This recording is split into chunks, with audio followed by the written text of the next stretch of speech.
Welcome to episode 2 of our Slow Tagalog podcast. Today, I'm going to talk about our stay here in Baguio. Nandito ako sa Baguio ngayon. Ngayon ay Sabado. Kasama ko ang lola at dalawang kapatid ko. Kasama ko rin ang isang kaibigan ko.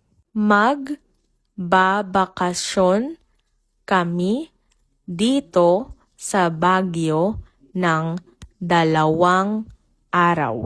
Pupunta kami sa mga sikat na lugar o pasyalan dito sa Baguio.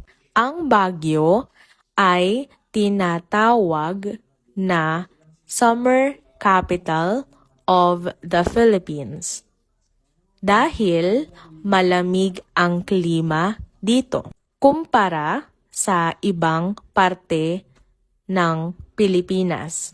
Tuwing tag-init, kung hindi pumupunta sa mga dagat ang mga tao, pumupunta sila sa Baguio.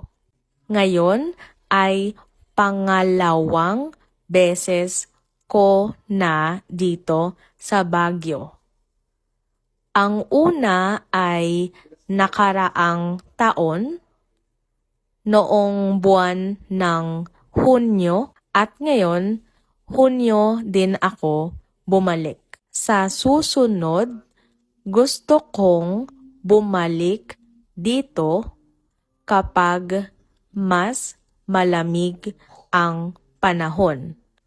Sabi nila mga December hanggang February mas malamig.